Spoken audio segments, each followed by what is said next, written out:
De onde vem a bendita raiz de 3 que aparece em vários cálculos para circuitos trifásicos? Se você trabalha com circuitos trifásicos e faz algum tipo de dimensionamento, com certeza já se deparou com a raiz de 3, às vezes multiplicando, às vezes dividindo. Ela aparece em diversas situações diferentes, porque ela é muito importante. Mas de onde ela vem? O que é essa raiz de 3? Por que a raiz de 3? Esse não é um conhecimento obrigatório, mas ele é altamente desejável. Não é obrigatório porque se você souber que precisa dividir ou multiplicar pela raiz de 3, já é o suficiente para você fazer o seu cálculo. Mas é altamente desejável porque entender de onde ela vem vai te ajudar a entender o que você está fazendo de fato, o que o cálculo que você está fazendo quer dizer para você, o resultado, o que significa o resultado do cálculo que você está fazendo, vai te ajudar nesse sentido, vai te ajudar a deduzir coisas utilizando o seu bom senso. Então, muitas vezes você não tem certeza exatamente do que é alguma coisa, mas você consegue, utilizando o bom senso e o conhecimento, você consegue deduzir, você consegue muitas vezes chegar em uma resposta concreta apenas utilizando o seu próprio conhecimento. Então, nesse sentido, é muito desejável, vai te ajudar até com o seu raciocínio também. Se você gosta desse tipo de conteúdo, então continua comigo aqui nesse vídeo, mas antes se inscreve no canal e ativa o sino de notificações para ficar por dentro sempre que novos conteúdos como esse forem publicados. Pessoal, quando a energia ela é gerada, isso quase sempre acontece a partir de um movimento rotativo de um alternador, assim como está representado no lado esquerdo aqui dessa animação.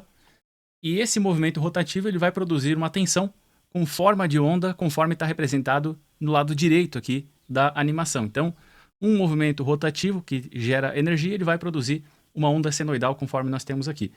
Eu coloquei essa animação aqui para facilitar um pouco o entendimento, mas deixa eu representar aqui também através de um desenho essa onda senoidal, porque vai ser importante para eu mostrar algumas coisas na sequência. Está bem fora de medida aqui, né, de escala, mas beleza, tá bom assim. Tá, olha só. Esse movimento rotativo ele tem 4 pontos mais importantes. Um deles é aqui logo no início, não consegui pegar o comecinho aqui, mas é quando passa pelo ponto zero. Aqui é o início do ciclo. Então, começa aqui no ponto zero. Repara que quando ele andar 90 graus para cá, nesse sentido, 90 graus para cá, olha só, nós teremos o pico máximo, o pico de tensão no sentido positivo. Então, olha só, tá aqui em cima, né? Pico positivo. Quando andar mais 90 graus, aqui nós teremos ao todo 180 graus, né? E ele está novamente aqui no zero, só que agora começando o semiciclo negativo. Olha como vai para baixo. Até chegar em 90 mais 90 mais 90, nós temos 270 graus, então é o pico de tensão negativo dentro desse ciclo. E quando chegar no final aqui, nós teremos o zero de novo, começando o ciclo. Então, aqui, nesse ponto aqui embaixo, nós temos 270 graus. Aqui nós temos 180. Aqui nós temos 90. E aqui nós temos zero. Partindo aqui para o desenho que eu fiz, olha só. Aqui nós temos zero, que é quando começou o ciclo de tensão. O pico máximo positivo se deu com 90 graus, né? Então, aqui nós temos 90. Depois, 180 graus no ponto zero novamente, quando se inicia o semiciclo negativo. Aqui o pico máximo nós temos 270 graus, o máximo negativo, né?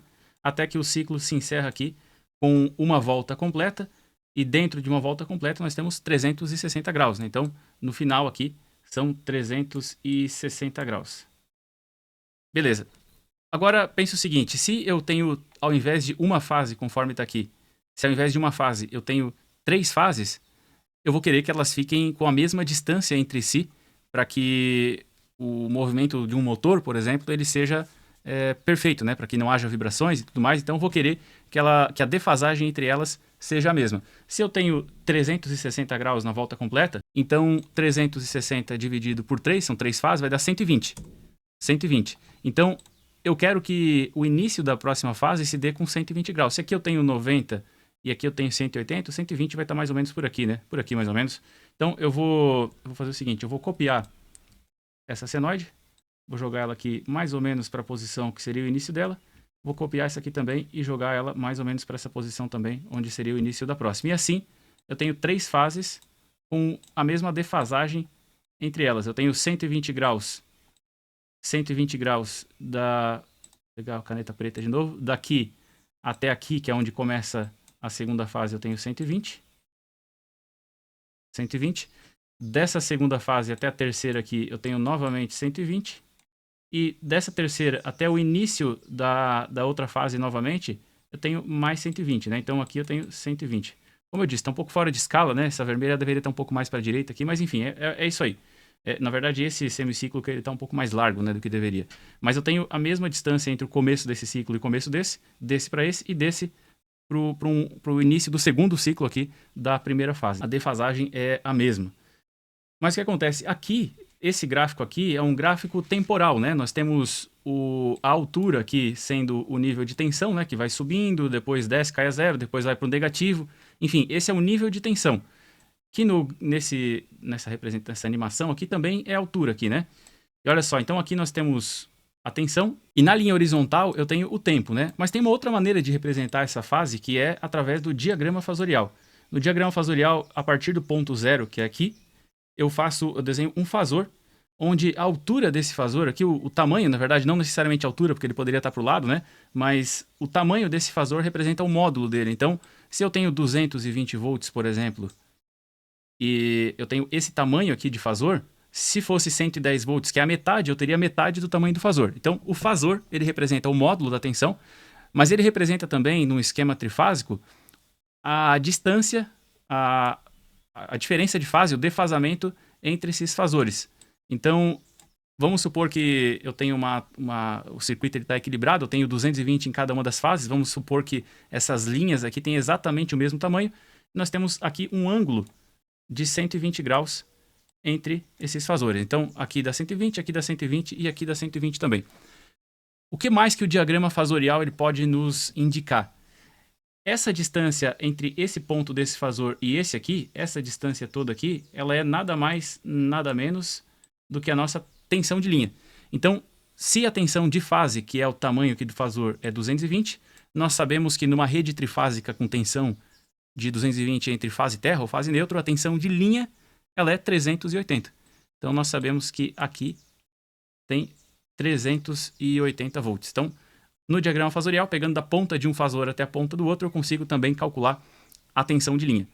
Bom, se eu tenho se esse módulo aqui ele tem o mesmo tamanho desse módulo aqui, se eu cortar aqui no meio, eu vou ter dois triângulos iguais. Então, o de cima e o de baixo eles vão ser iguais, porque esse tamanho aqui é o mesmo tamanho desse aqui. Então, se eu cortar no meio, eu vou ter dois triângulos iguais e vão ser dois triângulos retângulo, né? Então, eu tenho um triângulo retângulo para um lado e um triângulo retângulo para o outro. Se os dois são iguais, eu posso utilizar qualquer um deles aqui para fazer a representação. Eu vou utilizar o de baixo aqui, só a título de exemplo. Bom, qualquer triângulo, independente do formato dele, do tamanho dele, todos os triângulos eles têm 180 graus se medir todos os ângulos internos. Vai dar 180 graus. Isso é fato. Todo triângulo tem isso. Então, se eu vamos analisar o triângulo de baixo. Se eu tenho 90 graus aqui, em um dos ângulos, e o total é 180, 180 menos 90 sobra 90, né? Então, vamos tentar descobrir qual é esse ângulo aqui de baixo, ó. Esse ângulo aqui de baixo. O total é 180. Eu já sei que eu tenho um ângulo aqui reto, um ângulo de 90, então menos 90, me sobra 90. O que mais que eu sei? Entre os fasores eu tenho 120 graus. Então, se eu dividir exatamente na metade, 120 dividido por 2, eu tenho 60, né? Então, esse ângulo aqui é 60. Então, menos 60 sobra 30. Então, esse ângulo aqui é 30. 30 graus. Aqui eu tenho 90 graus e aqui eu tenho 60 graus. 60 graus. Perfeito. Então, olha só. Para saber o tamanho para fazer uma prova real aqui, para saber se realmente o que eu falei faz sentido, que essa linha aqui, ela representa a tensão de linha, esse tamanho aqui entre a ponta de um fasor e a ponta de outro fasor representa a tensão de linha, vamos fazer uma prova real. Sabendo que esse ângulo aqui é de 30 e nós temos um valor aqui conhecido de 220, né? Esse fasor aqui é 220, eu posso calcular também esse aqui, essa distância aqui, eu posso calcular através do cosseno, né? O que é o cosseno? O cosseno, nesse caso de 30 graus, ele é igual ao cateto adjacente, que é esse que nós estamos querendo calcular. O cateto adjacente é esse que está adjacente ao ângulo, né? Ele está saindo aqui junto com o ângulo. Então, é isso que nós queremos calcular aqui, é o cateto adjacente, dividido pela hipotenusa. O que é a hipotenusa? É sempre o lado oposto ao ângulo reto, né? Que é a linha maior que nós temos dentro de um triângulo retângulo. A aresta maior é a hipotenusa. Então, essa hipotenusa eu sei que é 220. Então, matematicamente, eu posso provar o que eu estou falando aqui. Basta pegar, então, uma calculadora na função científica para ter a opção de trigonometria, né?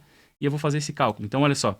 Eu vou jogar esse 220 está dividido, eu passo para o outro lado multiplicando para saber esse valor aqui, né? Então, cosseno de 30. Eu vou pegar 30, vou vir aqui em trigonometria e vir em cosseno. Então, esse é o valor, é o cosseno de 30. Vou multiplicar por 220 vezes 220 igual, cadê o igual?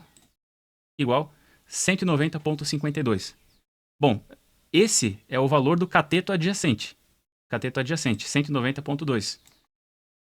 O cateto adjacente é exatamente metade dessa linha completa, né? Então, se eu quiser saber o valor inteiro, eu tenho que multiplicar isso aqui por 2, hein? Então, vezes 2, 380. Então, está provado matematicamente que essa linha aqui realmente é a tensão de linha, né? Essa distância entre as pontas aqui dos vetores, ela é a tensão de linha. Perfeito, mas isso não explica ainda a raiz de 3. E por isso nós vamos fazer uma análise geométrica utilizando as razões trigonométricas. O que são as razões trigonométricas? São algumas razões utilizadas em trigonometria, obviamente, né? Quando se estuda trigonometria, tem 3 ângulos que são muito importantes, que é o de 30 graus, que é também o de 45 graus e o de 60 graus. Normalmente quem estuda isso aqui até acaba decorando as razões trigonométricas desses 3 ângulos aqui. Isso inclui o seno e também o cosseno. Seno e cosseno. Vamos lá. Isso aqui é bem fácil de decorar, essa tabelinha aqui, porque você pode fazer um macete aqui. Faz assim, ó. 1, 2, 3, 3, 2, 1. Tudo isso aqui vai dividido por 2. E tudo também vai dentro da raiz. Então, a raiz de 1, eu poderia colocar aqui dentro da raiz também, mas a raiz de 1 é 1. Então eu já vou deixar 1 aqui mesmo, sem a raiz. Aqui, raiz de 2, aqui, raiz de 3, raiz de 3, raiz de 2. E aqui eu poderia novamente colocar a raiz também, só que raiz de 1 é 1, então eu vou deixar o próprio 1. Então, olha só. O cosseno de 30 é raiz de 3 sobre 2, está aqui. Isso aqui é uma dedução matemática que eu vou mostrar para vocês daqui a pouquinho. Mas olha só, raiz de 3 sobre 2. Raiz de 3 sobre 2, se eu trazer isso aqui para o cálculo que nós estávamos fazendo antes, olha só. Raiz de 3 sobre 2, isso aqui é esse tamanho aqui, né? Raiz de 3 sobre 2 vezes a hipotenusa, né? Então, a hipotenusa aqui é a tensão de fase. Se eu quero calcular a tensão de linha, vai ser 2 vezes esse raiz de 3 sobre 2. Então, vezes 2, porque o raiz de 3 sobre 2 vai me dar só metade do valor aqui, né? Que é o que a gente acabou de calcular agorinha. Então, para calcular esse valor aqui é raiz de 3 sobre 2. Só que como eu quero saber o valor inteiro, o valor da ponta até a outra ponta, eu vou multiplicar por 2. Então, se está multiplicado por 2 e dividindo por 2, eu posso cortar. E por isso, está aqui o raiz de 3. Então, agora você sabe por que raiz de 3, mas existe uma dedução geométrica que dá para fazer para saber mais a fundo ainda de onde veio esse raiz. Essa raiz veio porque o cosseno de 30 graus, o cosseno desse ângulo é raiz de 3 sobre 2. E aqui nós temos um ângulo de 30 graus e nós queremos saber, usar o cosseno para saber qual o tamanho desse cateto desse triângulo, né? Então, por isso a raiz de 3 está aqui. Mas tem como aprofundar isso um pouco mais. Essas deduções, elas são feitas a partir de um triângulo equilátero. O que é um triângulo equilátero? É um triângulo que tem todos os 3 lados com a mesma medida. Todas as três arestas aqui desse triângulo, elas são iguais. Esse triângulo aqui, ele permite a dedução dos ângulos de 30 e 60, eu já vou mostrar por quê.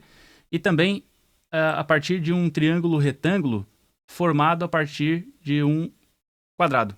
Se eu dividir esse quadrado no meio, eu tenho 2 triângulos retângulos, porque cada um deles vai ter um ângulo de 90 graus, né? E como é um quadrado, então todas as faces são iguais, esse cateto aqui, se ele for x, esse outro aqui também é x, porque as faces são iguais, então é a mesma medida. Sendo assim, os ângulos aqui também vão ser iguais, né? Se, como eu falei, internamente um triângulo tem 180 graus, tirando 90, sobra 90, e dividindo por 2 eu tenho 45 graus aqui, 45, e aqui eu tenho 45 graus também. Eu não vou entrar na matemática desse triângulo aqui, porque não é o objetivo do vídeo, mas se você reparar, os cálculos que são feitos utilizando seno sempre são do ângulo do cateto oposto ao ângulo, né? Então, se eu fizer um cálculo considerando o seno desse ângulo de 45, esse cálculo vai ser para esse ângulo aqui. Se eu fizer o cosseno desse mesmo ângulo de 45, vai ser para essa aresta aqui, né? Esse cateto aqui. Então, uma das formas que eu sempre utilizei para decorar quando utilizar seno e quando utilizar cosseno com ângulo, seno sem ângulo. Então, cosseno com ângulo, seno sem ângulo. Fica fácil de decorar. Então, olha só, se o ângulo que eu estou utilizando como referência for esse, e eu quiser calcular esse cateto aqui de baixo, como ele está com o ângulo, eu utilizo cosseno. Se eu estiver utilizando esse ângulo aqui e o objetivo for calcular algo relacionado a esse cateto aqui, é seno, porque é sem ângulo, ele está distante do ângulo, né? Cosseno quando está junto com o ângulo, seno quando está afastado do ângulo. Como os dois ângulos são iguais, então, se eu utilizar seno ou cosseno, o resultado vai ser, quando for 45 graus assim, vai ser o mesmo resultado. E, através da tabela, é possível ver que sim, 45 graus, tanto seno quanto cosseno dá o mesmo valor, ó, raiz de 2 sobre 2. Não vou entrar na matemática disso aqui porque não é o objetivo. Agora, o que é o nosso objetivo aqui, que é o triângulo equilátero. Se a medida aqui for x, por exemplo, aqui vai ter que ser x e aqui vai ter que ser x também. Deixa eu remover esse outro triângulo daqui. Agora, para facilitar a análise, eu vou dividir esse triângulo aqui exatamente na metade. Se eu dividir na metade, agora eu vou ter dois ângulos de 90 graus aqui, então eu consegui formar um triângulo retângulo, que é o que a gente vai analisar aqui para facilitar. Aqui embaixo eu tinha x, né? Agora eu vou ter meio x, porque o x era daqui até aqui. Como eu dividi na metade, então eu vou ter x sobre 2. E essa medida aqui eu ainda não sei. A hipotenusa eu sei que é x. Esse cateto eu sei que é metade de x, porque eu dividi aqui na metade da linha, né? E essa aqui eu ainda não sei. Bom, a soma dos ângulos internos aqui do triângulo é 180 graus. Como ele tem todos os lados iguais, é um triângulo equilátero, então cada um desses ângulos vai ser 180 dividido por 3. Nesse caso, 180 dividido por 3 são 60 graus. Então aqui eu sei que tem 60, aqui eu sei que tem 60, e aqui em cima eu tinha 60, né? Mas como eu dividi na metade, sobrou somente 30 graus. Então agora eu tenho metade desse ângulo. Como eu tenho o triângulo, ele continua tendo 180 graus, né? Como eu tenho só metade aqui, nesse de baixo eu tenho mais, eu tenho 90. Então 90 com 60 dá 150, mais 30, 180. Então sempre vai fechar 180 graus. Então eu conheço os três ângulos, eu conheço a hipotenusa, conheço o cateto. Falta esse aqui, né? Olha só. Quando eu fiz essa conta aqui, eu considerei esse ângulo de 30 e considerei esse cateto aqui, cateto adjacente. Como nesse caso eu tenho uma situação parecida aqui, eu tenho um ângulo de 30 e eu quero descobrir essa medida aqui, eu vou utilizar o cosseno. Eu quero descobrir o cosseno de 30. Cosseno de 30, que é justamente essa medida aqui daqui até aqui embaixo, né? Que é essa linha tracejada. É o cosseno de 30, o resultado disso aqui é o tamanho dessa linha. Eu posso resolver isso aqui a partir do teorema de Pitágoras. E o que Pitágoras diz? Que a hipotenusa aqui ao quadrado, então x ao quadrado, é igual aos catetos ao quadrado somados.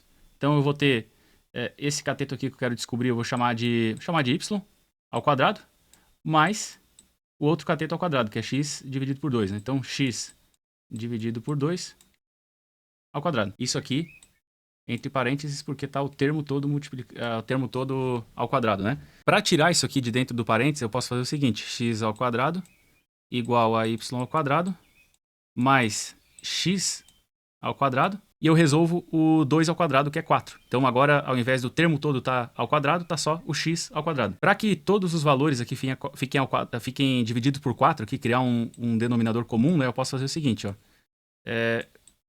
x ao quadrado, se eu for dividido por 4, eu tenho que fazer 4x ao quadrado, né, para cortar depois, né? Se eu vou dividir por 4, eu vou ter que multiplicar antes por 4 também. Isso aqui é igual a y ao quadrado, 4y ao quadrado, e mais x ao quadrado. O x já está no denominador, né? Então, x ao quadrado. Como está tudo sendo dividido por 4, agora eu posso cortar esse 4. Então, posso eliminar esse 4 daqui. Esse termo que eu tinha antes é o mesmo termo que eu tenho aqui na linha de baixo agora. Como eu tenho um x ao quadrado aqui que está somando, eu posso passar para o outro lado diminuindo, né? Então eu vou ter 3x ao quadrado igual a 4y ao quadrado. Era 4x, eu passei esse x subtraindo, né? Ficou 3x ao quadrado. Agora, o termo que eu quero descobrir é o y, né? Então eu vou tentar isolar ele, vou passar esse 4 para o outro lado. Vai ficar y ao quadrado igual a 3x ao quadrado. Eu inverti os lados aqui, né? Vou deixar o y para o lado de lá e vou dividir por 4, então, para isolar o y. Então eu tenho agora, olha só, eu tenho y ao quadrado igual a 3x ao quadrado sobre 4. Se eu passar esse exponente aqui para o outro lado, eu vou passar em forma de raiz, né? Então, y é a raiz de 3x ao quadrado sobre 4. Eu posso resolver e tirar aqui da raiz esse 4, né? Então, vai dar 2. A raiz quadrada de 4 é 2. Então, eu tiro ele da raiz. Eu mantenho na raiz o 3. E o x, ele está ao quadrado. Então, ao quadrado aqui eu posso cortar com a raiz e tirar ele da raiz também. Então, fica fora da raiz para x aqui. Então, olha só, o y é igual a raiz de 3 vezes x dividido por 2. Esse vezes x aqui, eu posso considerar que ele é unitário. O x aqui em cima, ó, ele é o valor da hipotenusa. Então, eu posso considerar que a hipotenusa é 1, por exemplo, só para poder deduzir esse valor, né? Então, considerando que a hipotenusa é 1, vamos lá, deixa eu apagar esse x aqui. Vou apagar esse x aqui também. Considerando que a hipotenusa é 1, então eu tenho aqui 1, a hipotenusa é 1. Esse cateto é 1 sobre 2.